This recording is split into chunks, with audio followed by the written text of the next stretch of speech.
झारखंड के रामगढ़ जिले में जंगली हाथियों का आतंक जारी है। पिछले कुछ दिनों में हाथियों के झुंड ने हमला कर 6 लोगों की जान ले ली है। इलाके में दहशत का माहौल है और ग्रामीण सहमे हुए हैं। वैसे फिलहाल स्थिति कंट्रोल में है। रामगढ़ वन प्रमंडल अधिकारी नीतीश कुमार ने बताया कि रेस्क्यू टीम लगातार बुलाई गई है, जो हाथियों को जंगल की ओर खदेड़ने में जुटी हुई है। वर्तमान में करीब 42 हाथियों का झुंड अलग अलग समूहों में रामगढ़ और आसपास के इलाकों में विचरण कर रहा है। अब तक इन हमलों में 6 लोगों की मौत हो चुकी है। मृतकों के परिवारों को तत्काल अग्रिम राशि प्रदान की गई है। साथ ही नियम के अनुसार प्रत्येक परिवार को 4 लाख रुपए का मुआवजा दिया जाएगा। वन अधिकारी निशांत कुमार ने स्वीकार किया है कि विकास कार्यों की वजह से हाथियों के प्राकृतिक आवास में दिक्कतें आ रही हैं, जिससे वे आबादी वाले इलाकों में पहुंच रहे हैं। उन्होंने यह भी कहा कि मानव हाथी संघर्ष को कम करने के लिए लगातार प्रयास किए जा रहे हैं। अधिकारियों ने जनता से अपील की है कि हाथियों के झुंड के करीब न जाएं, सेल्फी या वीडियो बनाने की कोशिश न करें और सतर्क रहे। अगर हाथी दिखे तो शोर मचाने उन्हें उकसाने से बचें। वन विभाग की टीमों की मदद करें ताकि इस समस्या का समाधान जल्द हो सके। पिछले 2 हफ्तों से 42 हाथी का झुंड रामगढ़ में बिखर कर 4 से लेकर 6 झुंड में बंट गया है। झुंड जब बंटता है तो झुंड में उग्र व्यवहार आना लाजमी है, बिकॉज वो अपने परिवार से एक तरह से बिखर जाते हैं। और जब एक बार बिखर जाता है और वन विभाग कोशिश करता है कि उसको मानव बसावट से दूर रखा जाए, इसके कारण वो लोग और इरिटेटेड होते हैं। हालांकि वन विभाग की प्राथमिकता है कि मानव क्षति ना हो, मानव की जान की क्षति ना हो, फसल की क्षति ना हो।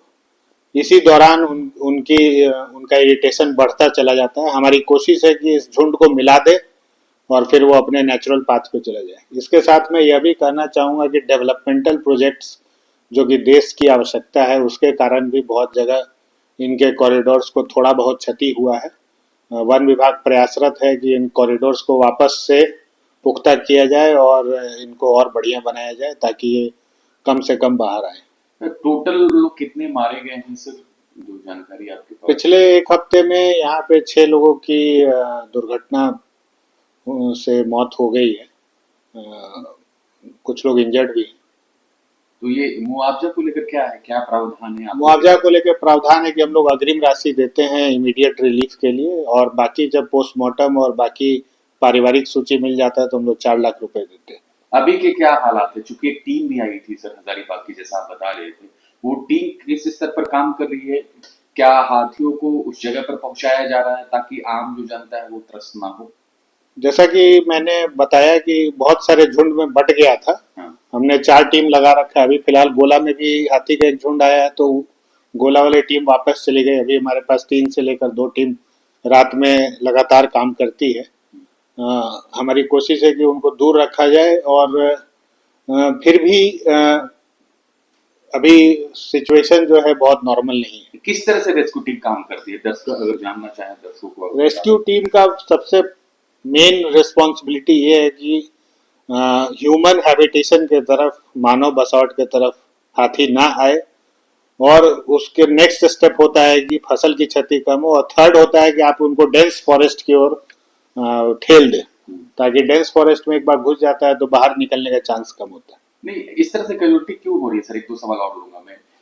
क्या आम जनता को क्या सजेशन दे पाएंगे? कई बार वीडियोस के सामने से लोग लेते हैं। कैजुअलिटी का बहुत बड़ा कारण है कि आम जनता भी हाथी के झुंड के पास जाती है। तो मैं अपील करूंगा कि आप एकदम झुंड के पास भीड़ न लगाएं। कोई भी जानवर जब तक आप उसको प्रोवोकेट नहीं करेंगे, वो आप पर हमला नहीं करेगा। दूसरा बात की दुर्घटना पूर्व, मान लीजिए हाथी आपका अनाज चुराने आया, उस चुराने के प्रक्रिया के दौरान वो घर का दीवार गिरा दिया और उस दीवार में आप दब गए, तो कुछ दुर्घटना भी होता है, कुछ जानबूझकर किया हुआ कार्य।